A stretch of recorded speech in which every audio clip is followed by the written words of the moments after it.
Nobel पुरस्कार। तो थोड़ा सा बात कर लें नोबेल पुरस्कार पे। परीक्षा के पहले आप जाते हो तो आप नोबेल पुरस्कार पढ़ के जाते हो। क्या पढ़ते हो? किसको मिला, है ना? अच्छा, कब शुरू हुआ भी पढ़ लेते हो। Very good. तो चलो इसी पे बात कर लेते हैं। अल्फ्रेड नोबेल कौन थे? अरे थे कौन? भूत प्रेत आदमी शैतान कुछ थे? मनुष्य थे, वैज्ञानिक थे। अच्छा देखिए, हमारे मित्र ने बताया कि पुरुष थे। अच्छा, मुझे तो लगा कि महिला थे। अच्छा चलो, वेरी गुड, पुरुष थे। तो अल्फ्रेड नोबेल पुरुष थे। Very good. कहाँ के रहने वाले थे? स्वीडन के रहने वाले थे। तो पुरुष कुछ करते भी थे, वैज्ञानिक थे, है ना बेटा? तो वैज्ञानिक तो बहुत प्रकार के होते, हर वैज्ञानिक को कैटेगराइज किया जाता है। जीव विज्ञानी बायोलॉजिस्ट हैं, केमिस्ट हैं, फिजिस्ट हैं, क्या हैं? तो अल्फ्रेड नोबेल किस प्रकार के वैज्ञानिक थे? भौतिक विज्ञानी, जीव विज्ञानी, रसायन विज्ञानी, भूगर्भ विज्ञानी। हो गई तकलीफ ना मित्र? ऐसे ही तकलीफ होगी। और हम तो समझ ही रहे थे कहाँ तकलीफ हो जाएगी आप, है ना? वो रसायन विज्ञानी थे। ठीक है बेटा, क्या थे? रसायन विज्ञानी थे। उन्होंने किसका आविष्कार किया? डायनामाइट का। डायनामाइट का कोई रासायनिक नाम भी है? हर उस जगह आप चूक जा रहे हैं जहां हमला किया जा रहा है। जो हमला करने की जगह है, जहां से अटैक आप पे हो रहा है, वहां हर जगह चूक रहे हैं आप। और हम आपको दिखाते हैं कि आप कहां कहां चूकोगे, कहां कहां आपकी चूक होगी। इसीलिए कहते हैं कि पढ़ते समय डायमेंशन क्लियर रखिए। आपके ही डायमेंशन से परीक्षा नहीं होगी, एग्जामिनर के डायमेंशन से होगी। तो इतनी छोटी सी बात कि अल्फ्रेड नोबेल वैज्ञानिक थे, तो कौन वाले वैज्ञानिक पूछा गया है मित्र? रसायन विज्ञानी थे। क्लियर? डायनामाइट एक विस्फोटक है बेटा, तो उसका कोई रासायनिक नाम होगा ना। डायनामाइट कौन सा रासायनिक नाम है? डायनामाइट तो आजकल मुहावरे में प्रयोग होता है, अरे पूरा डायनामाइट है ना? कुछ लोगों को बोलते हैं लोग डायनामाइट है। डायनामाइट का रासायनिक नाम कुछ होगा विस्फोटक का। ट्राई नाइट्रोग्लिसरीन नाम है डायनामाइट का। नोट कर लीजिएगा, काम आ जाएगा आपके। अब हम लिखाएंगे थोड़ी बेटा, ऐसे ही बोलते जाएंगे, आप लिखते जाइएगा जो आपको जरूरी लगेगा। ठीक है? ट्राई नाइट्रोग्लिसरीन, ये डायनामाइट का रासायनिक नाम है। क्लियर है बेटा? ये सब पूछे गए क्वेश्चन बेटा, दिखे मुझे, इसलिए हम आपको याद दिला रहे हैं। अच्छा, नोबेल पुरस्कार कब से दिया जा रहा है? 1901 से। Very good. नोबेल पुरस्कार की राशि कहां से दी जाती है? जो पैसा वैसा दिया जाता है, वो पैसा कौन देती है? स्वीडन की सरकार देती है। हाँ,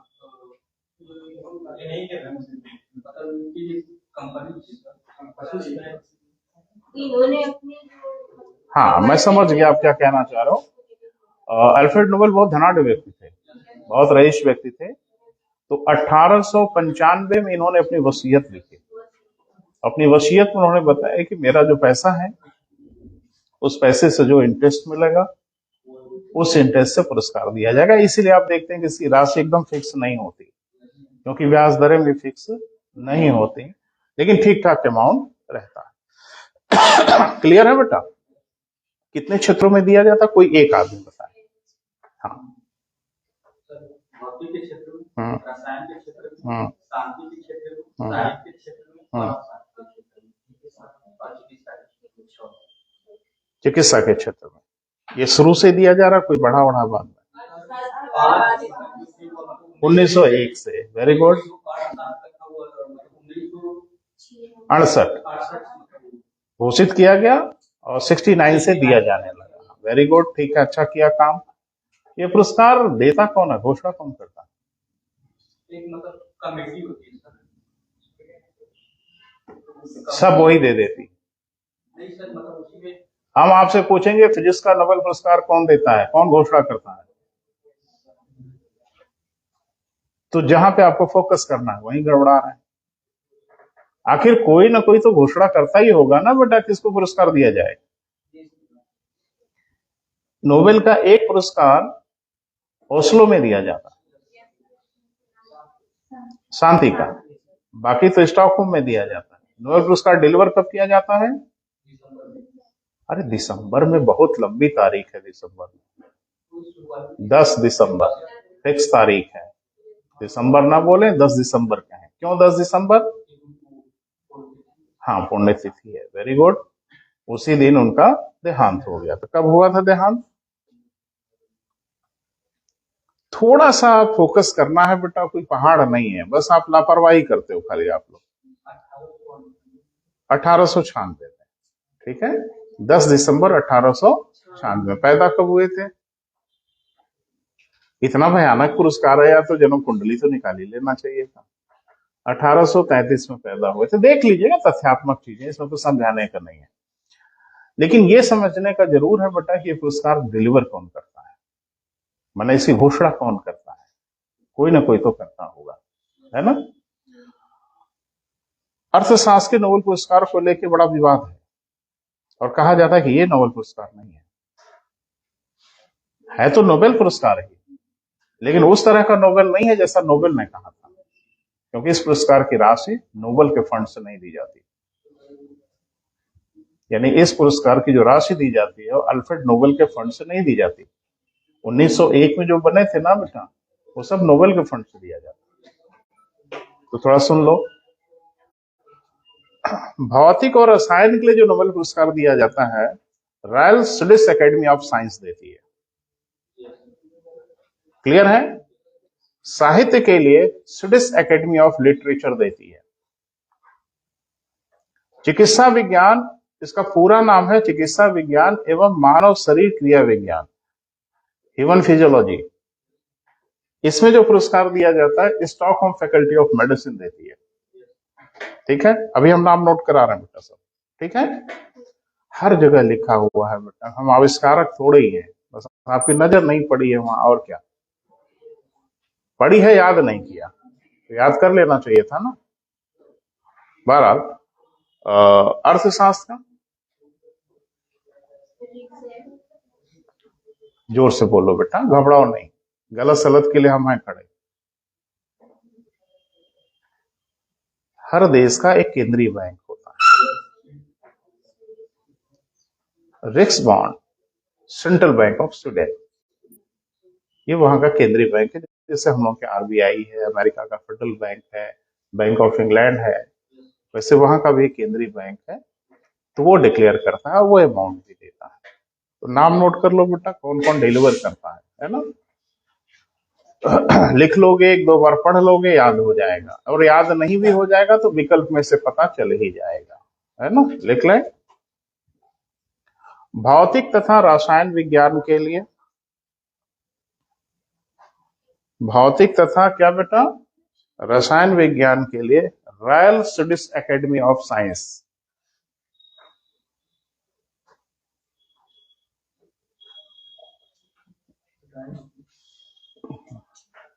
royal Swedish academy of science ये डिक्लेयर करती है। क्लियर है बेटा? साहित्य के लिए royal Swedish academy of literature, royal Swedish academy of क्या बेटा, literature.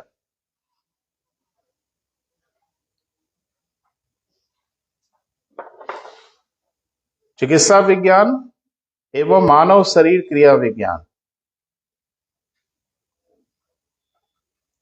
Medical science and human physiology,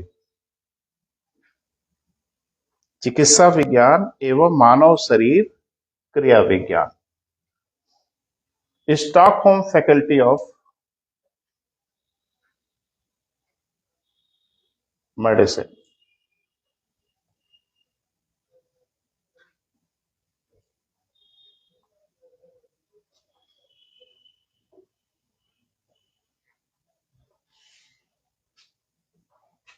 ठीक है बेटा, तो एक और है ना बेटा, एक क्या बल्कि दो है, तो एक आपका साहित्य वाला लिख लीजिए, साहित्य का सॉरी शांति का, साहित्य तो हो गया है, शांति का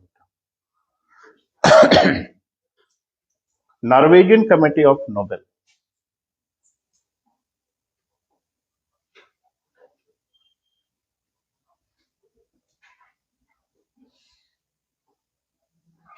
ये थोड़ा सा जान लो बेटा, नॉर्वे की संसद से 5 लोगों को नॉमिनेट किया जाता है। नॉर्वे की जो संसद है उससे 5 लोगों को नॉमिनेट किया जाता है, उसी को बोला जाता है नॉर्वेजियन कमेटी ऑफ नोबेल।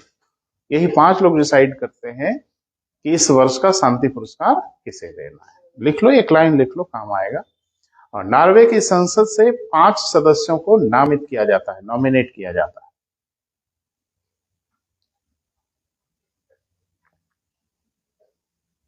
जो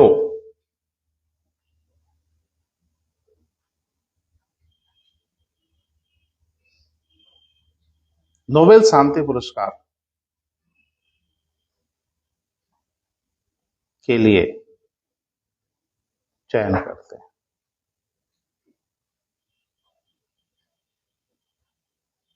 के लिए क्या करते हैं बेटा?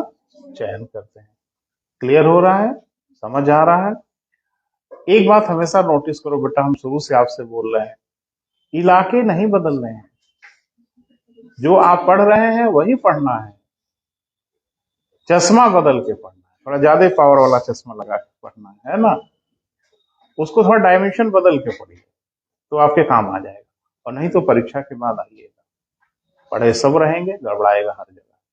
क्योंकि मुझे भी पता है कि आपको तकलीफ कहाँ है, और एग्जामिनर को तो ढंग से पता है कि कहाँ हिट कर देंगे आप, चारों खाने फिट हो जाओगे पढ़ने के बाद। तो उन इलाकों को घेरिए बेटा, बहुत जरूरी। आगे बढ़े, अर्थशास्त्र। अभी हम नीचे सब लिखवा दे रहे हैं बेटा, ताकि इसको पढ़ के जाइएगा, और किसको दिया गया इस साल का वो पढ़ के जाइएगा, बात बन जाएगी, कोई परेशानी नहीं होगी। बहरहाल हाँ लिखे, अर्थशास्त्र लिखा बेटा? लिखें। इन पुरस्कारों की घोषणा 1968 में की गई, परंतु इसे 69 से प्रदान किया गया।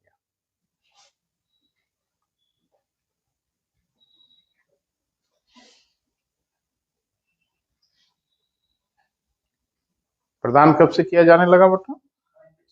1969 से। ठीक है। देता कौन है? रिक्स bank, central bank of Sweden. Central bank of Sweden.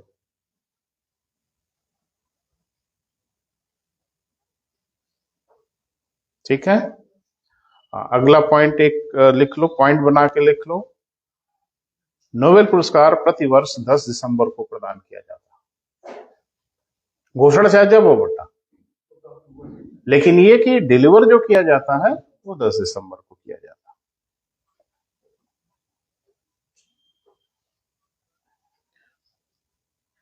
Clear है?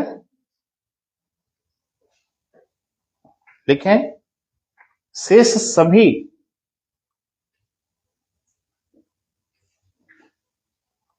नोबेल पुरस्कारों को 1901 से प्रदान किया जा रहा है, अर्थशास्त्र के अतिरिक्त। किसी भारतीय को भी मिला है अर्थशास्त्र के लिए नोबेल पुरस्कार?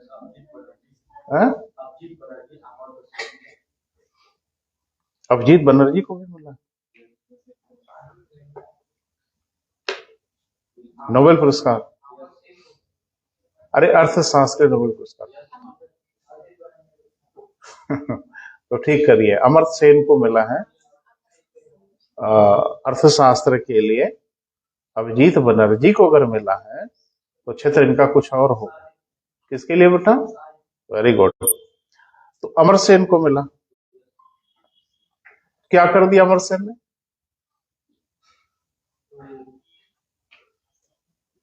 मैंने अर्थशास्त्र के रचयिता हो गए। हाँ हाँ, कौन सी थ्योरी?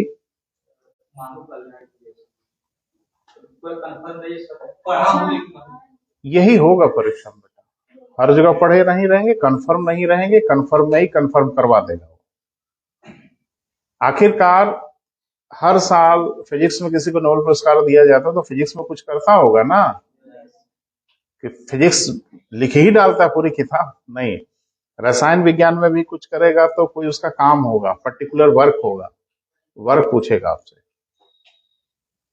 मेडिकल साइंस में अगर आपको दिया जाएगा तो आपसे पूछा जाएगा कि क्या किया इन्होंने, मैंने कौन सा वर्क किया इन्होंने। अब ये जमाना गया कि मेडिकल साइंस में किसको दी, मेडिकल साइंस में क्या काम किया इन्होंने, वो आपको बताना पड़ेगा।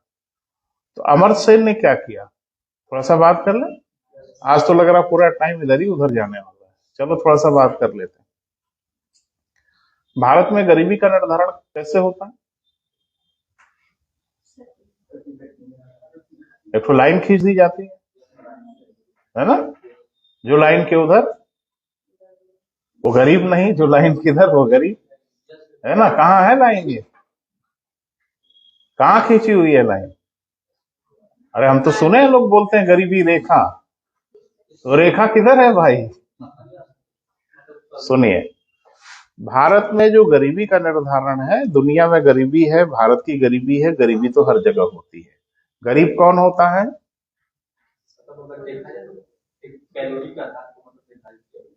गरीबी किसे कहते हैं?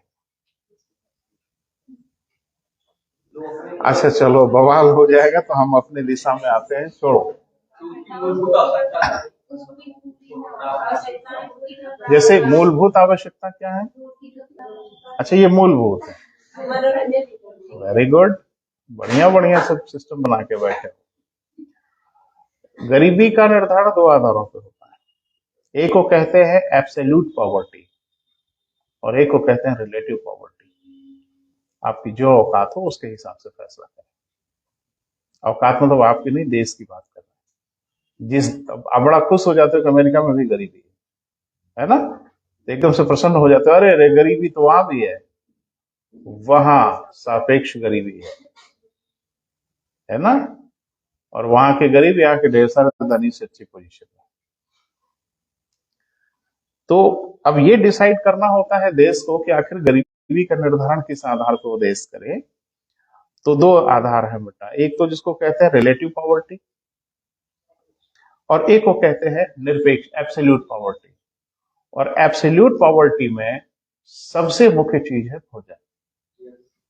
जैसे बच्ची ने कहा कि भोजन, कपड़ा, मकान, लेकिन इन तीनों में भी सबसे जरूरी क्या है? भोजन, है ना। नहीं कपड़ा नहीं, कपड़ा नहीं, भोजन, भोजन, नंगे घूमो पेट भरा होना चाहिए, आप गरीब नहीं हो। हाँ, तो गरीबी का निर्धारण यहाँ पे जो किया गया वो सिर्फ और सिर्फ भोग के आधार पर किया गया, है ना। अगर आपका पेट भर गया है तो आप गरीब नहीं है, जिसका निर्धारण आपने भी पढ़ा होगा कि ग्रामीण क्षेत्र में 2400 कैलोरी और शहरी क्षेत्रों में 2100 कैलोरी। कैलोरी कपड़े को कहते हैं, मकान को कहते हैं।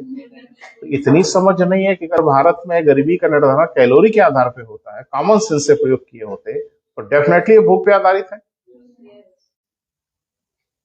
तो यही ना सोचना रहता है बेटा, यही नहीं सोच पाते। जब भारत में गरीबी का निर्धारण कैलोरी मार्ग पे है तो बिल्कुल साफ है कि भारत में गरीबी का निर्धारण सिर्फ और सिर्फ भूख पे आधारित है। ये भी तो नहीं कहा कि साल भर में जो 2 शर्ट पहनता हो एक कमरे, कुछ तो नहीं बोला गया ना। तो सुनो अमर्त्य सेन ने क्या किया।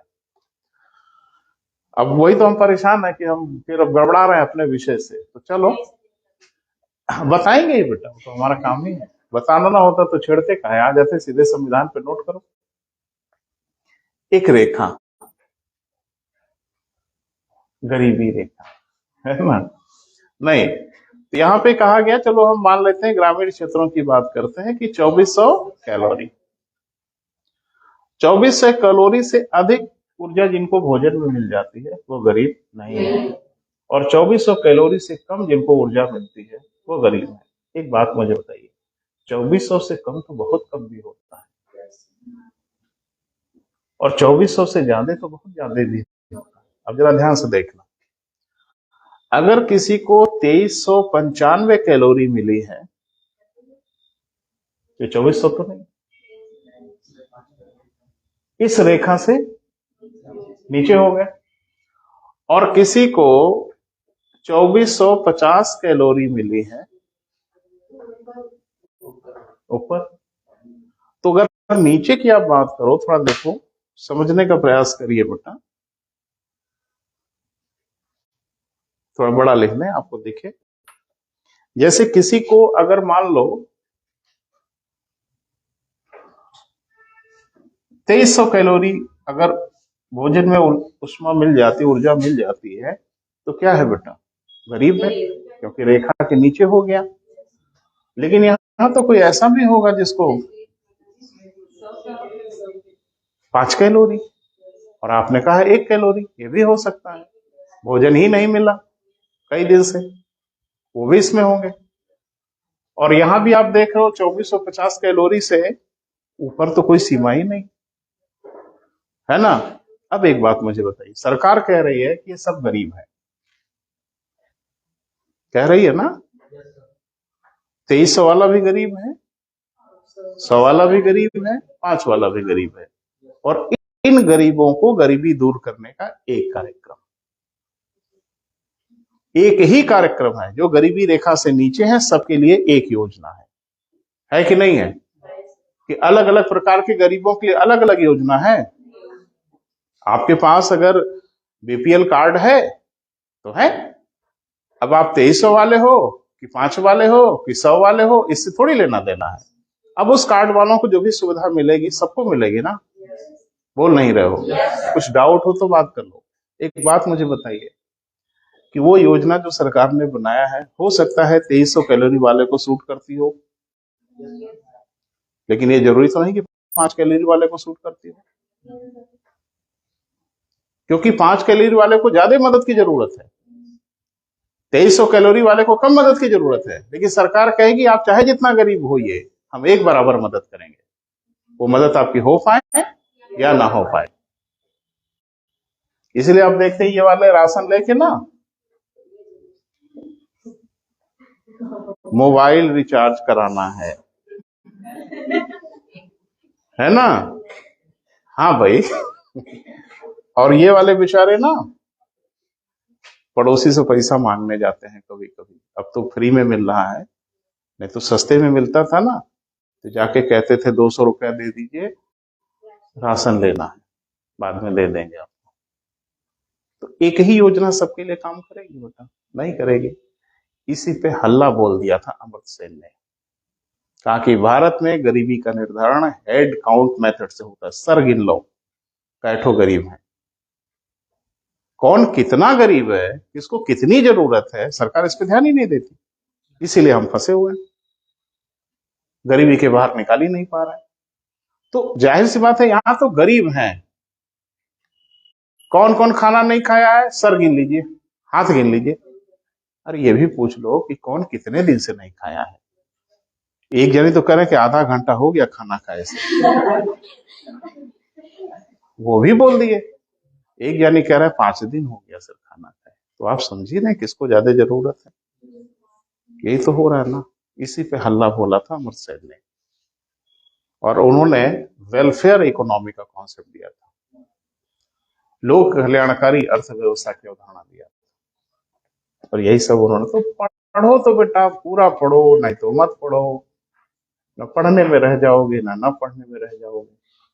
परेशानी यही कर, जब मैं वहां पहले दिन गया था तब भी आपको मैंने बोला था कि एरिया नहीं बदलना है बेटा, जो एरिया आप पढ़ रहे हो एरिया वही पढ़ना है, पर थोड़ा सा बुद्धि विवेक से उसकी गहराइयों में उतरो, और वहां से क्वेश्चन आएंगे, उसे आप करना होगा। क्लियर है? और एग्जैक्ट याद आना चाहिए। चलिए बेटा हम लोग लौटते हैं अपने विषय पे, नहीं तो रह जाएंगे इधर ही घूम घाम के। हम लोग पढ़ रहे थे सर्वोच्च न्यायालय की क्या बेटा, शक्तियां या अधिकार। लिखें तो पहला क्या था बेटा, अभिलेख न्यायालय, अनुच्छेद 129। Very good. क्या है बेटा अभिलेख न्यायालय? तो लिख लीजिए, कुछ इसके पॉइंट्स हैं, लिखना पड़ेगा। हाँ, न्यायालय की कार्रवाइयों को अभिलेखित किया जाएगा। न्यायालय की कार्रवाइयों को क्या किया जाएगा बेटा? अभिलेखित किया जाएगा।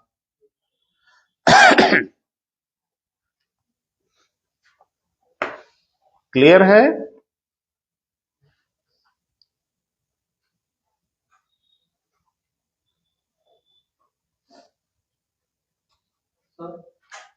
मतलब आप कैलोरी का आधार पर मतलब कोई 23 को पाता है, कोई 100 पाता है, तो सरकार उसके अनुसार मतलब कार्ड भी तो जारी करती है, मुझे कार्ड मतलब लाल बीपीएल कार्ड किसको जारी होता है? जो गरीबी रेखा के नीचे है। कि अलग अलग रेखा वालों को जारी होता है क्या? कै ठो रेखा बनी है? कोई मतलब नहीं, बात कर लीजिएगा हमसे। कोई मतलब होता तो जरूर बताया होता। या तो गरीबी रेखा के नीचे है या तो गरीबी रेखा के ऊपर है, बाकी कुछ नहीं है। ये अलग बात है कि सरकार अलग से कुछ मदद कर रही हो, लेकिन जो गरीबी के निर्धारण की बस एक रेखा है, या तो इसके ऊपर या तो इसके नीचे, तभी तो कार्ड फार्ड बनता है इसी का। चलिए बेटा, और कुछ व्यक्तिगत समस्या रहा करे तो हम उपलब्ध रहते हैं, यही कोई घबराने की जरूरत नहीं है। चलिए बेटा, बात कर लिया करिए। पहला हो गया बेटा, अभिलेखित किया जाएगा तथा भविष्य में इसे उदाहरण के रूप में, नजीर के रूप में प्रस्तुत किया जा सकता है।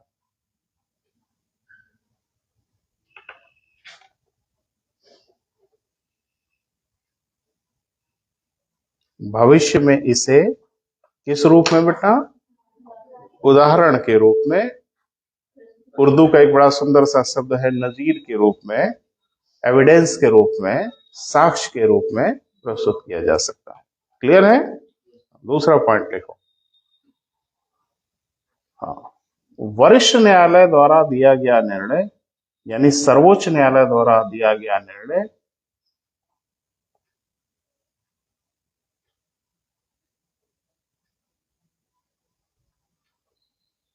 सभी छोटे न्यायालयों के लिए बाध्यकारी होगा, सभी कनिष्ठ न्यायालयों के लिए क्या होगा बेटा? बाध्यकारी होगा।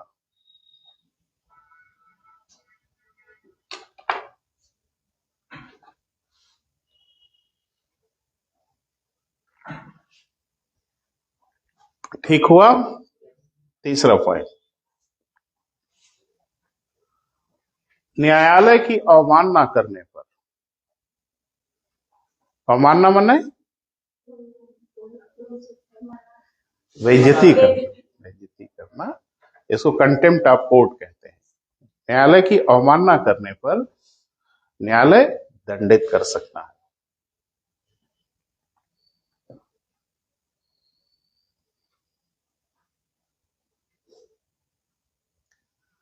दंडित कर सकता है। एक नोट बना लो, न्यायालय ने बता दिया कि क्या क्या करेंगे हम आपका। देखें, कोर्ट की अवमानना की दशा में 6 वर्ष की कारावास की सजा, 6 वर्ष के कारावास की सजा अथवा 2000 रुपए अर्थदंड अथवा दोनों।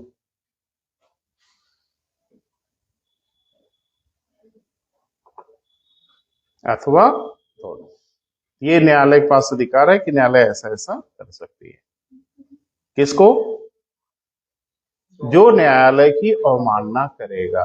अवमानना माने बेइज्जती करेगा, ऐसी जगह पे जो सार्वजनिक स्थान हो, मीडिया के सामने, माने कहीं से भी आप कुछ ऐसा अगर करते हैं कि समाज में आप ये बताने की कोशिश करते हैं कि न्यायालय खराब है, गलत है, तो आप तैयार रहिए, कमरा बंद करके, खिड़की उड़की बंद करके न्यायालय को गरिया रहे हैं तो गरिया लीजिए, कोई परेशानी नहीं है। पब्लिकली आप अगर ये सब किए तो फिर आप तकलीफ में चले जाएंगे, न्यायालय संज्ञान ले लेगा और फिर परेशान कर देगा, है ना बेटा? आगे बढ़िए। तो हो गया ना बेटा? अभिलेख न्यायालय कोई बड़ा लंबा चौड़ा टॉपिक नहीं है, बहुत सिंपल सा मामला है कि जो न्यायालय अभिलेखित करे उससे छोटे न्यायालय उस निर्णय को मानने के लिए बाध्य हो, और न्यायालय के विरुद्ध टीका टिप्पणी अगर आप करोगे तो न्यायालय दंडित कर सकता है। क्लियर हुआ बेटा? अगला लिखिए बेटा, क्रम जो भी लिखा हो आपने, हाँ, तो उसको थोड़ा रुक जाओ, पहले लिख लो प्रारंभिक अधिकारिता। प्रारंभिक अधिकारिता इसको पहले लिख लो।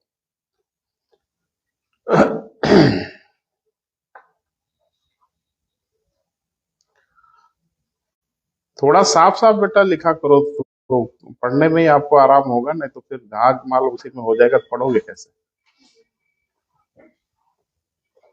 तो प्रारंभिक मतलब क्या होता है? हाँ, देखो बात करो बेटा, सारे दुख बीमारी भूत प्रेत सब बाहर निकल आएंगे, है ना, छुपा के मत बैठो। जब ये शब्द प्रयोग किया गया प्रारंभिक अधिकारिता, तो इसका क्या अभिप्राय है? उसका अभिप्राय मतलब क्या है इसका? इसका मतलब यह है कि कुछ ऐसे केस हैं, कुछ ऐसे वाद हैं, कुछ ऐसे मामले हैं जिनकी शुरुआत सीधे सर्वोच्च न्यायालय से होगी। वो प्रारंभ ही वहीं से होगा, बाकी हर केस का प्रारंभ सर्वोच्च न्यायालय से नहीं होगा। तो कुछ ऐसे अधिकार हैं आपके पास जिसे सर्वोच्च न्यायालय से ही प्रारंभ किया जा सकता है, इसलिए इसको बोला जाता है क्या बेटा? प्रारंभिक अधिकार। वहीं से शुरू ही होगा और वहीं अंत भी होगा, है ना, क्योंकि उसके आगे और कहीं रास्ता वास्ता नहीं है। तो प्रारंभिक अधिकारिता का क्या मतलब है बेटा, वो लिख लेना है। लिखे, ऐसे वाद जिनका प्रारंभ सर्वोच्च न्यायालय से ही किया जा सकता है।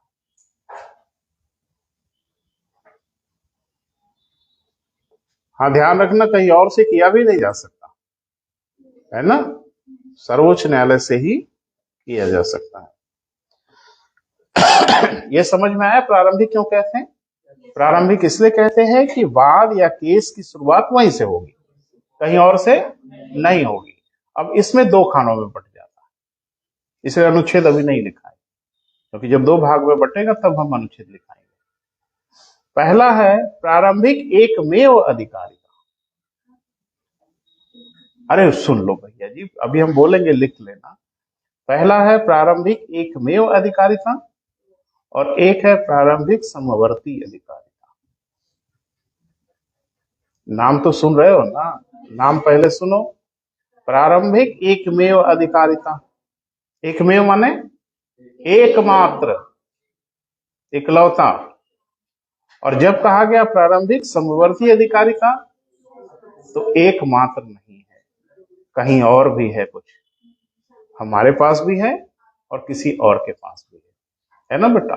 लिखना, इसे हम दो भागों में विभाजित कर लेते हैं।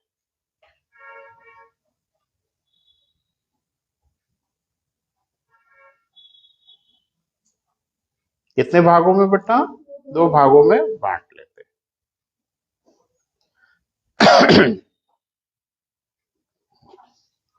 क्रम से लिखिए। पहला प्रारंभिक एकमेव अधिकारिता। अब अनुच्छेद लिखेंगे बेटा। प्रारंभिक एकमेव अधिकारिता आर्टिकल 131।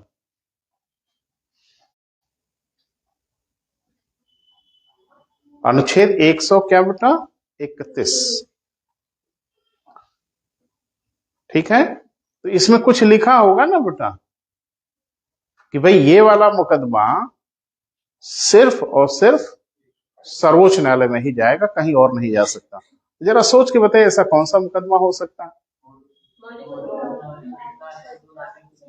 अच्छा, मौलिक अधिकार में उच्च न्यायालय में नहीं जा सकते, तो फिर एकमेव कैसे हुआ ये बेटा?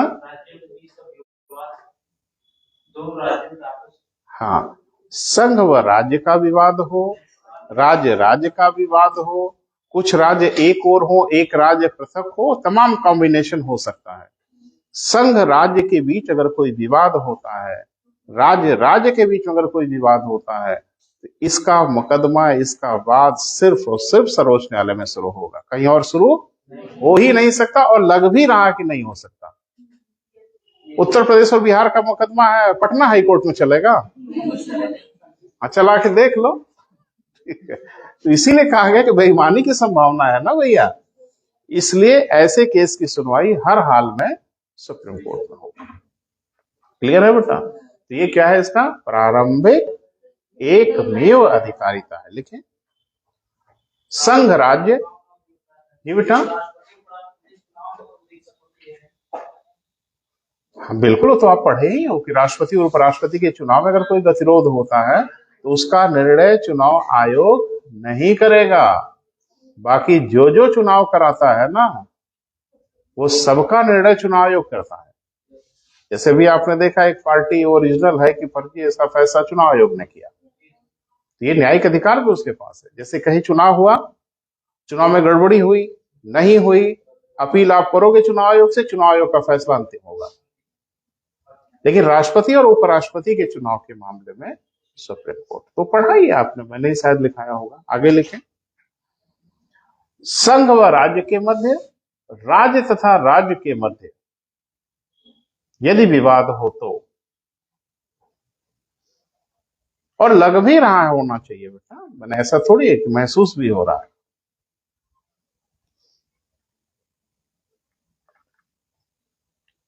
विवाद हो तो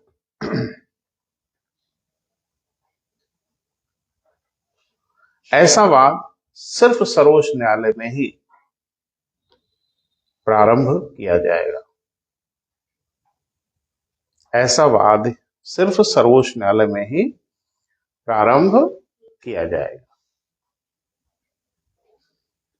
क्लियर हुआ बेटा? बड़ा खामोश हो आज, है ना? अच्छा लग रहा है, सुन रहे हो, सब क्लियर हो रहा है, बड़ा अच्छा है। कोई डाउट हो तो पूछिएगा, है ना बेटा? दूसरा, प्रारंभिक समवर्ती अधिकारी। तो जैसे समवर्ती बोला गया वैसे ही तय हो गया कि किसी और का अधिकार। जैसे आपके यहाँ है ना बेटा, संघ सूची, राज्य सूची, समवर्ती सूची, तो समवर्ती सूची में दोनों का अधिकार हो जाता है ना। तो अगर समवर्ती कहा जा रहा है तो इसका मतलब सर्वोच्च न्यायालय का तो है ही है, किसी और का भी है। तो सब पे चर्चा हम कर लेंगे। लिखें मूल अधिकारों के उल्लंघन की दिशा में। अरे काहे घबरा रहे हो, थोड़ा लिख लो ना। आर्टिकल बहुत पसंद है आपको, है ना? वो किसी हालत में याद होना चाहिए। तो एक दिन अपना भ्रम दूर कर लो। अरे हमारी तो मजबूरी है कि हम ना बोले तो परेशानी हो जाएगी, क्योंकि आपको लगेगा कि इनको पता ही नहीं है ना? बस आप इसका परीक्षण ये कर लो कि पेपर उठा के किसी साल का बस ये देख लो कैठ अनुच्छेद पूछा गया। एक दो अगर पूछ लिया तो बहुत पूछ लिया, नहीं तो एक अनुच्छेद नहीं पूछते। तो ठीक है, अनुच्छेद याद हो जाएगा, अनुच्छेद को याद नहीं करना है, उसके अंदर की विषय वस्तु पे नजर गड़ानी है। और जितनी गंभीरता से विषय वस्तु पे नजर रखोगे, अनुच्छेद तो याद ही हो जाएगा, अपने आप याद हो जाएगा। लेकिन यहाँ खाली अनुच्छेद याद है, अंदर क्या मामला है वो बाढ़ में जाए, है ना? तो ये गड़बड़ हो जाएगा बेटा। चले, हाँ लिख लो भाई, अनुच्छेद ही अगर पसंद है तो लिख लो। अनुच्छेद 32, 132 नहीं, ओनली 32, 32, क्योंकि 131 दिखा है ऊपर, 132 अच्छा लग रहा है ना? तो 132 मत लिखिएगा, 132 में बवाल हो जाएगा। ठीक है, सिर्फ 32। क्लियर है? हाँ। मूल अधिकारों के उल्लंघन की दिशा में, मूल अधिकारों के उल्लंघन कोई लिखाते पढ़े हो इसलिए हम उसको नहीं लिखा रहे थे, लास्ट में लिखा के छोड़ते। मूल अधिकारों के उल्लंघन की दिशा में अनुच्छेद 32 के अनुसार सर्वोच्च न्यायालय से उपचार मांगे जा सकते। सर्वोच्च न्यायालय से उपचार मांगे जा सकते। क्लियर हुआ बेटा? तो समवर्ती काहे बोला?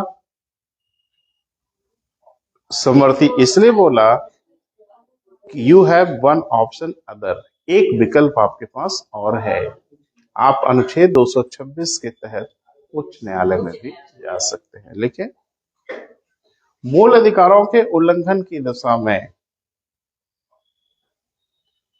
अनुच्छेद 226 के अनुसार उच्च न्यायालय से भी उपचार मांगे जा सकते। उच्च न्यायालय से भी उपचार मांगे जा सकते हैं।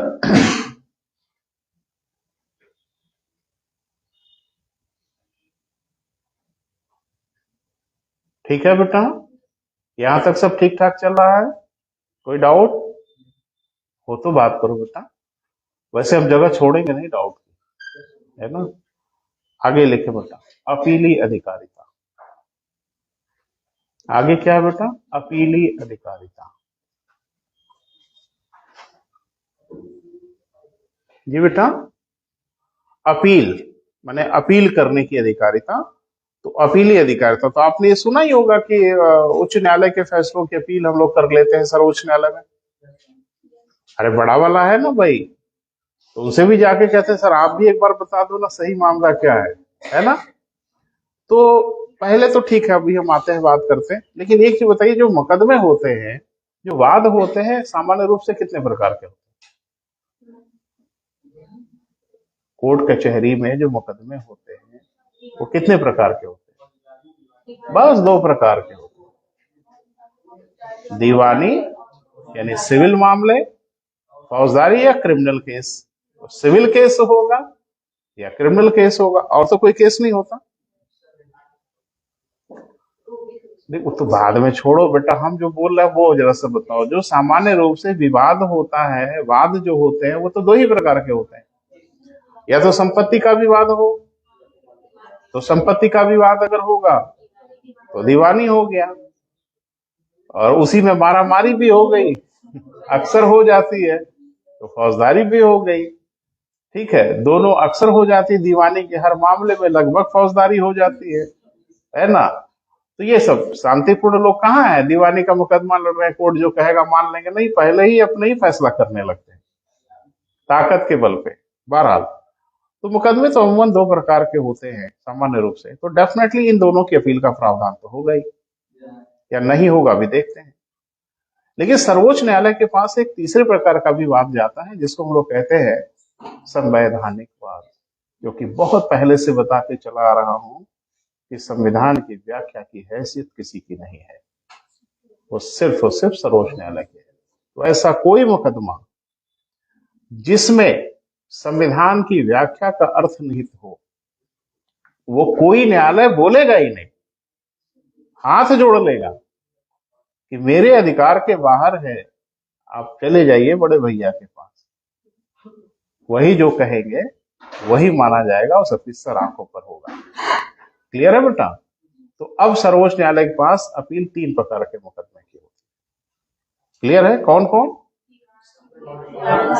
हाँ, पहले ही बोल दो, संवैधानिक बवाल खत्म करो, संवैधानिक, दीवानी और फौजदारी। ठीक है, तो इनके अनुच्छेद भी होंगे 132, 133, 134। 132 वहां नहीं था, 132 यहाँ है ना बेटा? तो लिख लें, सर्वोच्च न्यायालय में अपीली वाद तीन प्रकार के होते हैं। अपीलीय वाद कितने प्रकार के बेटा? तीन प्रकार के।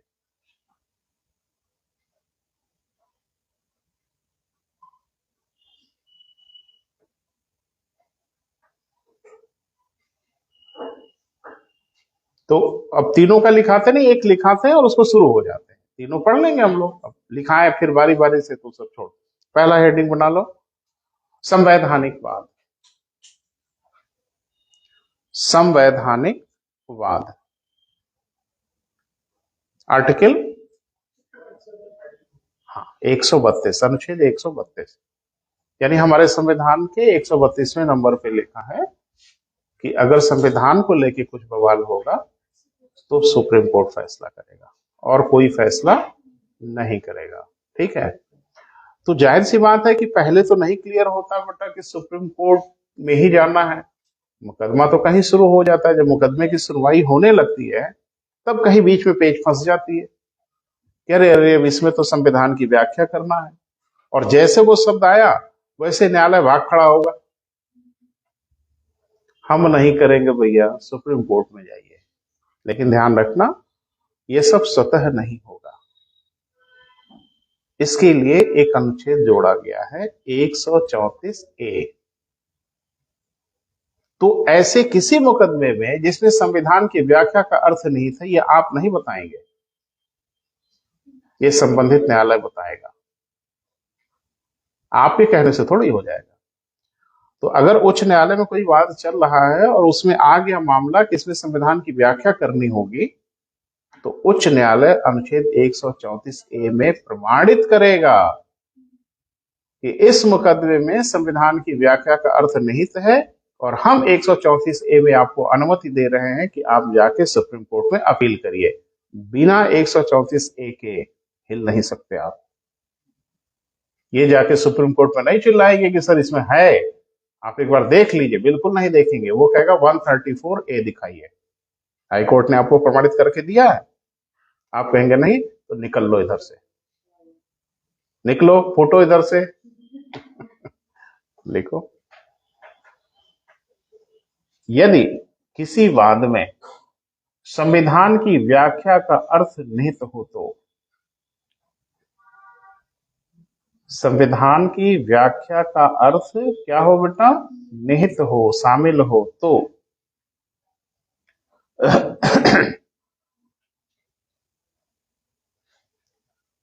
इसकी अपील सर्वोच्च न्यायालय में की जा सकती है।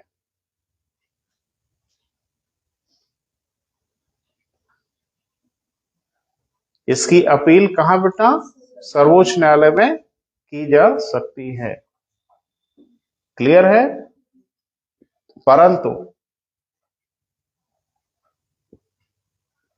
संबंधित उच्च न्यायालय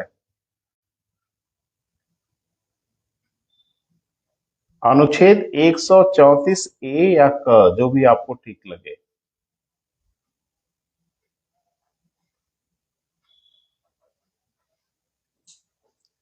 अधीन ऐसा प्रमाणित करे।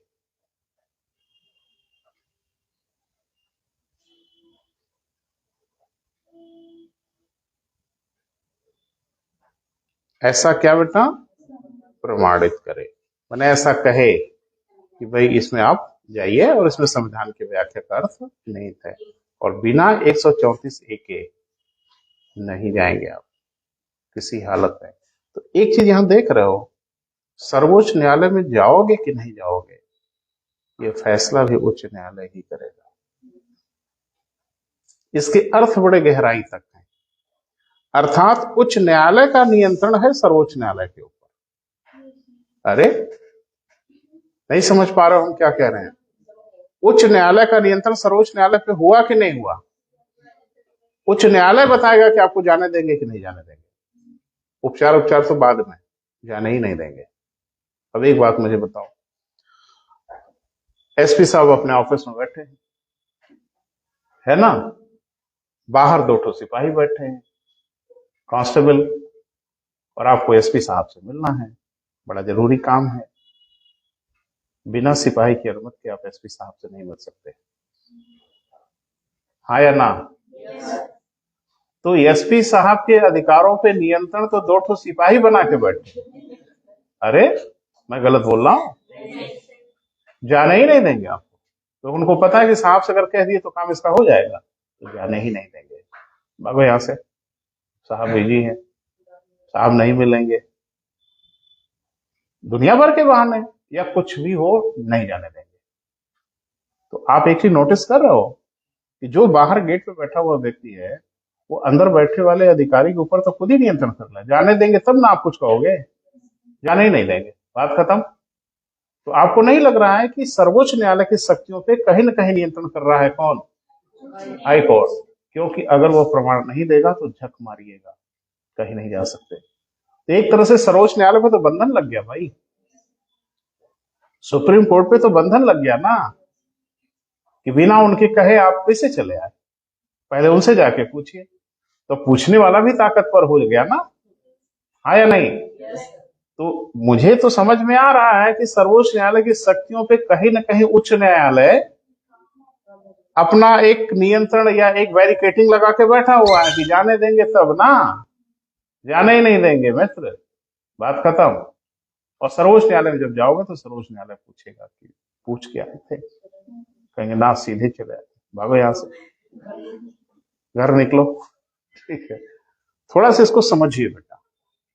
इन अर्थों में सर्वोच्च न्यायालय के ऊपर ये नियंत्रण बना रहा है, तो फिर तो हमको जो समझ में आ रहा है, एसपी साहब को 2 सिपाहियों ने बंधक बना लिया,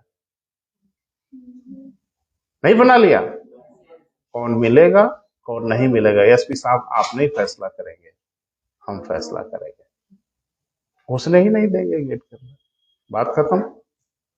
तो ये तो लग रहा है कि यार सर्वोच्च न्यायालय को बंधक बना लिया है क्या? नहीं नहीं, तो साहब के पास भी अधिकार होना चाहिए कि जैसे उनको लगे कि कोई पूछ रहा है अंदर आने के लिए और सिपाही उसको डांट रहे हैं, वैसे साहब कहे कि आने दो। तो अब न दिखा साहब की हनक, सिपाही तो मना कर रहा है कि नहीं जाना है, और साहब की नजर पड़ गई, साहब ने कहा कि आने दो। अब दिख रहा है एसपी साहब है, एसपी साहब। तो ऐसी शक्ति सर्वोच्च न्यायालय के पास भी है, तो खुद से कह सकता है आने दो, कोई भी मुकदमा हो, कोई भी वाद हो। तब न ताकत है सर्वोच्च न्यायालय के पास। नहीं यही बंधक बना के बैठे रहेंगे तब तो फिर खूब बढ़िया ताकत हुई। तो सर्वोच्च न्यायालय के पास वो शक्ति है, आगे हम चर्चा करेंगे, अभी नहीं। क्लियर है बेटा? तो संविधान की व्याख्या का अर्थ अगर आता है तो आप सर्वोच्च न्यायालय में जा सकते हैं। अगला, दीवानीवाद, अनुच्छेद। अच्छा, अनुच्छेद अनुच्छेद रटे हो बैठ के खूब कस के, या क्या किए हो? मैं तो खुद आश्चर्यचकित हूँ, सारे अनुच्छेद मुझे भी शायद नहीं याद रहता, आप तो सब याद करके बैठे। हम बताए हैं? अच्छा चलो, बड़ी कुशाग्र बुद्धि भाई, याददाश्त अगर इतनी तेज है तो फिर तो बैठ जाओ बेटा, 2 मिनट बैठ जाओ। हाँ, तो क्या है बेटा जरा सुन लो। दीवानीवाद माने क्या? संपत्ति का वाद। तो अब ध्यान से सुनो, किसी दीवानीवाद में सर्वोच्च न्यायालय में नहीं जाएंगे आप।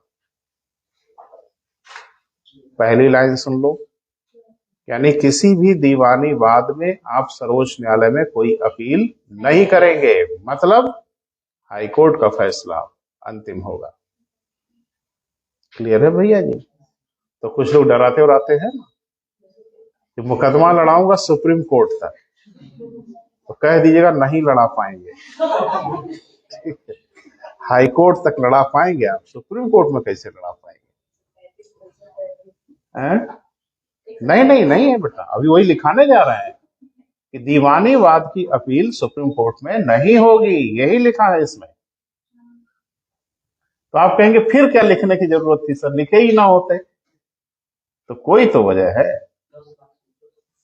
लाख फाख से कोई मतलब नहीं होता है। यहाँ 100 एकड़ का मामला फंसा हुआ है, कहीं नहीं जा सकते आप, है ना?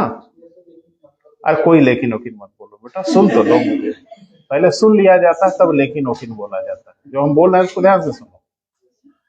इसमें यह कहा गया है कि हर उस मामले में, दीवानी मामले में सर्वोच्च न्यायालय में अपील होगी जिसमें लोक हित का मामला स्पष्ट हो, जिसमें जनता से हित से जुड़ा हुआ मामला हो, किसी 2 लोगों का मामला ना हो।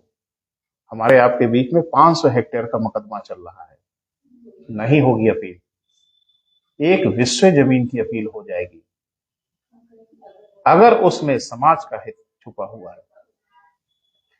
ये राम जन्मभूमि बाबरी मस्जिद का मामला दीवानी मामला था।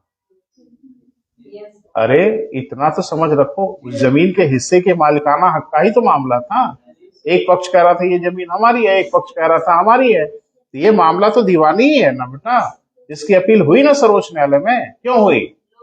अरे लोकहित का मामला है, स्पष्ट मामला है, और इससे बड़ा कौन लोकहित का मामला है जिसमें न जाने कैसे चुनाव ना हो गए। तो बहरहाल तो उसी में भी जोड़ना पड़ेगा बेटा, लिखें।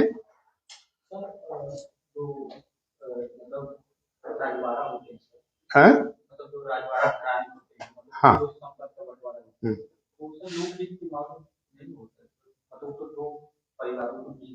जैसे कोई उदाहरण बताइए। सज्जन सिंह बनाम राजस्थान, हम ही तो लिखा है 1950। तो याद बात करके घेरो ना मुझे। अरे आप ही लिखा है, सर कह रहा है कि नहीं हो सकता। किस मामले में अपील हुई है पता है? संविधान की व्याख्या के मामले में अपील हुई है, वहां संविधान की व्याख्या करना पड़ा। मूल अधिकारों की व्याख्या करनी पड़ी। उस जमीन के मामले में मूल अधिकारों का मामला आ गया, उसकी व्याख्या के लिए अपील करनी पड़ी, न कि जमीन का फैसला करने के लिए अपील करना पड़ा। इसको समझने की कोशिश करिए ना। तमाम मामले हैं, सज्जन सिंह बनाम राजस्थान, सकरी प्रसाद बनाम ये सब जो मुकदमे हैं ना बेटा, ये मामले तो दीवानी ही दिख रहे हैं। लेकिन इन मामलों की अपील कैसे हो गई सर्वोच्च न्यायालय में? क्योंकि इसमें संविधान की व्याख्या करनी थी। जमीन का फैसला गया भाड़ में, इसमें मूल अधिकारों की व्याख्या करनी थी, बताना था कि इसका क्या अर्थ निकल रहा है। सर्वोच्च न्यायालय कहा कि हम बताएंगे, मामला दीवानी हो, फौजदारी हो, कोई हो। अरे भाई, संविधान की व्याख्या का अर्थ किस मुकदमे में आएगा? कोई ना कोई मुकदमा होगा, उसी में ना आएगा। तो जिसमें आ जाएगा उसकी अपील होगी, वो दीवानी हो चाहे जो माना है वो हो, उससे क्या फर्क पड़ता है? क्लियर है भैया जी? क्लियर हुआ? आगे बढ़िए।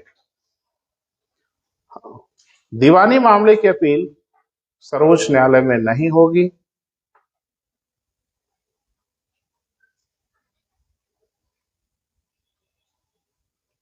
शुरू में 30,000 का कोई बैरिकेटिंग लगाया गया था, सब खत्म कर दिया गया है ना। अपील नहीं होगी, मात्र उन्हीं दीवानी वाद की अपील होगी। मात्र उसी दीवानी वाद की अपील होगी जिसमें लोकहित का स्पष्ट मामला हो, जिसमें लोकहित का क्या बेटा? स्पष्ट मामला होती। कौन बताएगा? हम ही बताएंगे। पट्टीदारी से हमारा 2 बीघे जमीन का झगड़ा चल रहा है, हम बताएंगे इसमें लोकहित का मामला है। अच्छा, आपके कहने से हो जाएगा लोकहित? ये मामला लोकहित का है या नहीं है, ये हाईकोर्ट बताएगा और 134A से प्रमाणित करके देगा कि लोकहित का मामला है, चले जाओ सुप्रीम कोर्ट में। और 134A में अगर प्रमाण नहीं दिया तो भाड़ में चला जाएगा लोकहित। वो प्रमाणित करेगा कि लोकहित का मामला है, इसलिए आप सुप्रीम कोर्ट में अपील कर सकते हैं। तो फिर आया ना 134A। लेकिन उच्च न्यायालय 134A के अधीन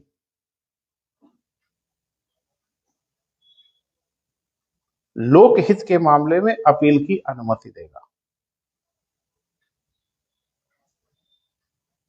थोड़ा स्पीड बढ़ाओ बेटा, आज इसको पूरा कर ले, अभी तो पूरा होगा नहीं, रह गया है कुछ। हो गया बेटा? अगला,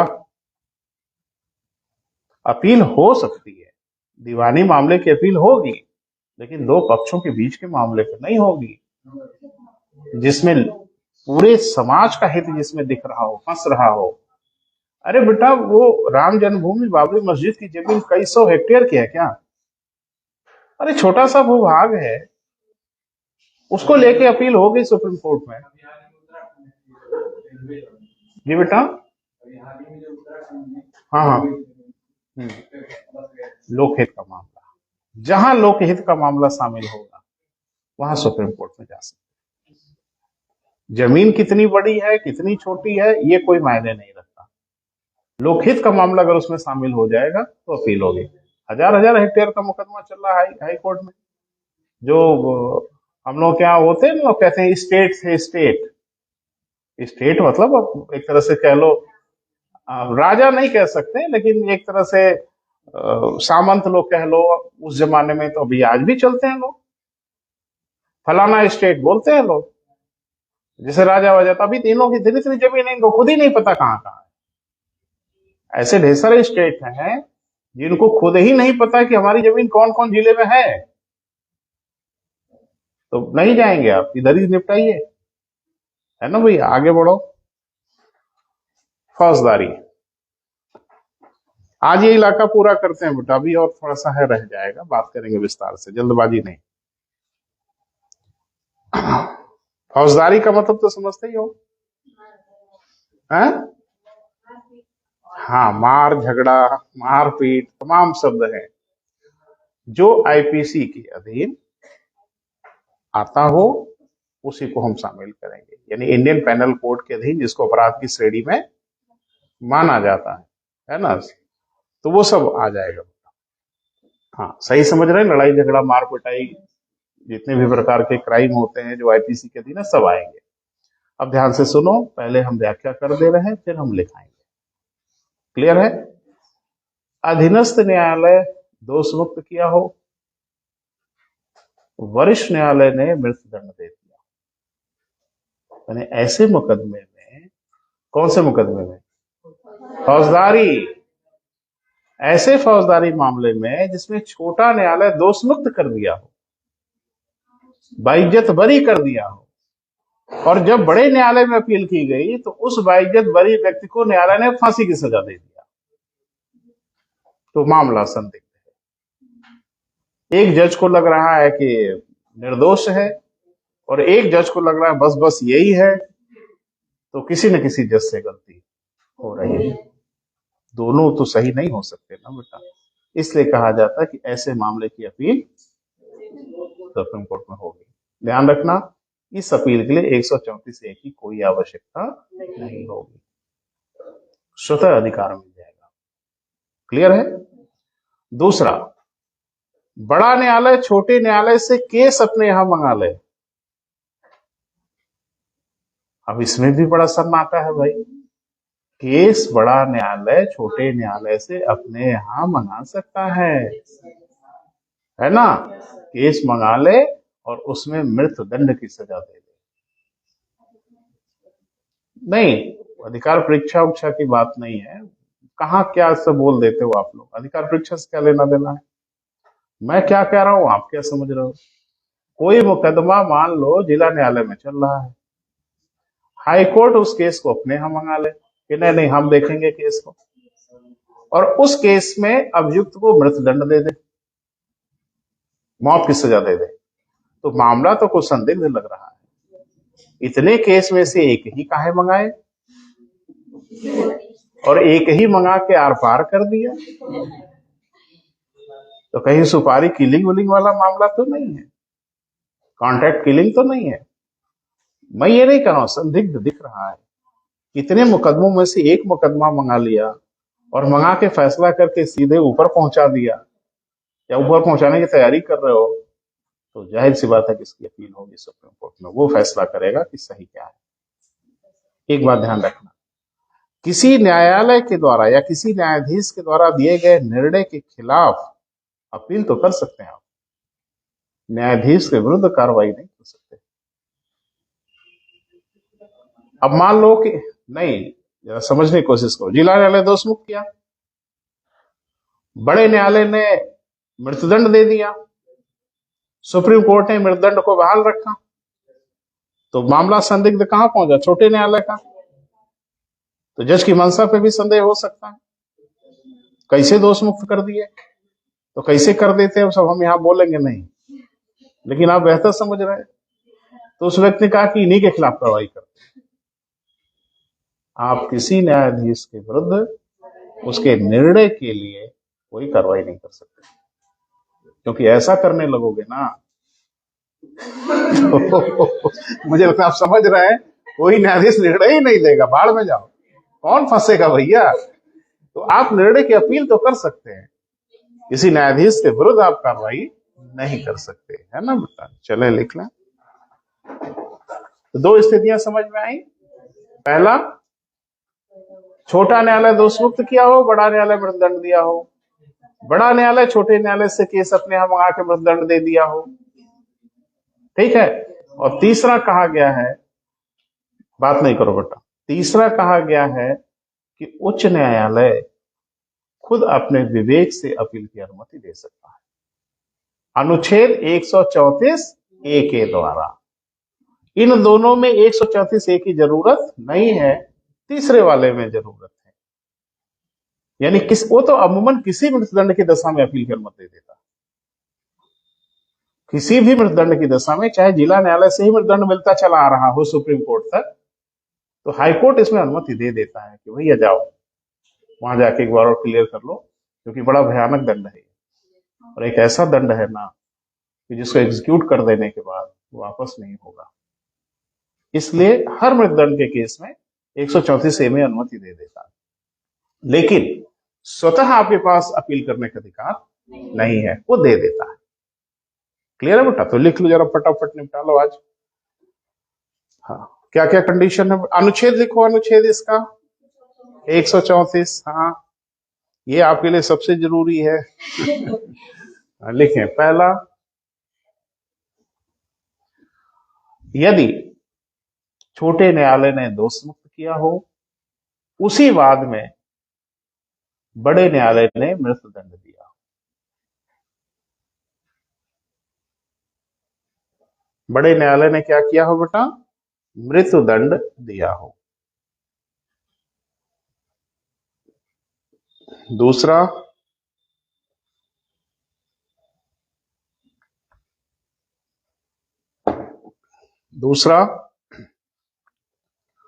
वरिष्ठ न्यायालय कनिष्ठ न्यायालय से केस अपने यहां मंगाकर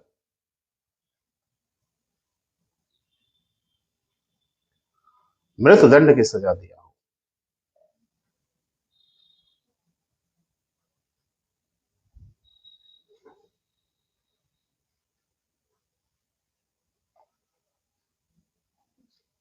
नहीं लिख पाए बेटा? हाँ, तो हमारी ओर देखो, हम समझ जाएंगे कि नहीं लिख पाए। लिखे, वरिष्ठ न्यायालय कनिष्ठ न्यायालय से केस अपने यहां मंगाकर कौन सी सजा दे दे बेटा? मृत्युदंड की सजा दे दे। क्लियर है? तो ऐसी दशा में आपको अपील की अनुमति मिल जाएगी स्वतः, यानी 134A की आवश्यकता नहीं होगी। तीसरा, अन्य किसी फौजदारी मामले में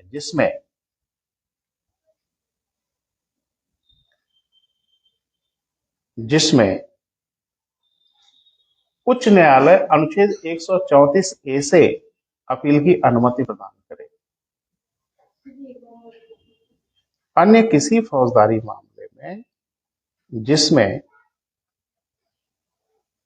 उच्च न्यायालय अनुच्छेद 134A या क, जो भी आप लिखते आ रहे हो शुरू से, के अधीन अनुमति प्रदान कर दे।